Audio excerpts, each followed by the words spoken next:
Le 3 janvier dernier, le président vénézuélien Nicolás Maduro a été capturé à Caracas lors d'une opération militaire menée par les États-Unis, une intervention qualifiée d'enlèvement par plusieurs pays. Le chef de l'État vénézuélien et son épouse ont ensuite été transférés vers les États-Unis, où il a été présenté devant un tribunal de New York pour répondre de plusieurs chefs d'accusation, donc terrorisme et trafic international de stupéfiants. Lors de la première audience le 5 janvier 2025, il a plaidé non coupable.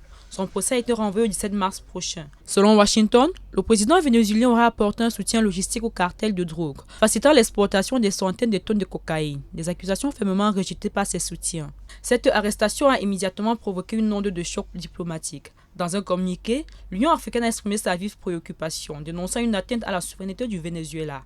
L'organisation panafricaine rappelle son attachement au droit international, au respect de l'intégrité territoriale des États et appelle à un règlement pacifique par le dialogue politique entre les Vénézuéliens. Même son de cloche du côté des Nations Unies. Le secrétaire général Antonio Guterres s'est dit profondément alarmé, évoquant un dangereux précédent et rappelant que la charte de l'ONU interdit l'usage de la force contre l'indépendance politique d'un État membre. La Russie, alliée de Caracas, a vivement réagi. Le président Vladimir Poutine accuse les États-Unis de violer le droit international et qualifie Washington de menace pour la stabilité mondiale.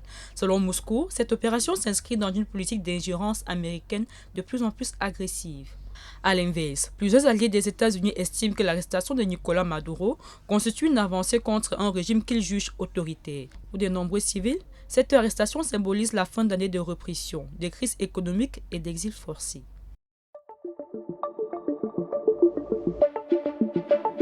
Le Messager Télévision, à l'écoute du peuple.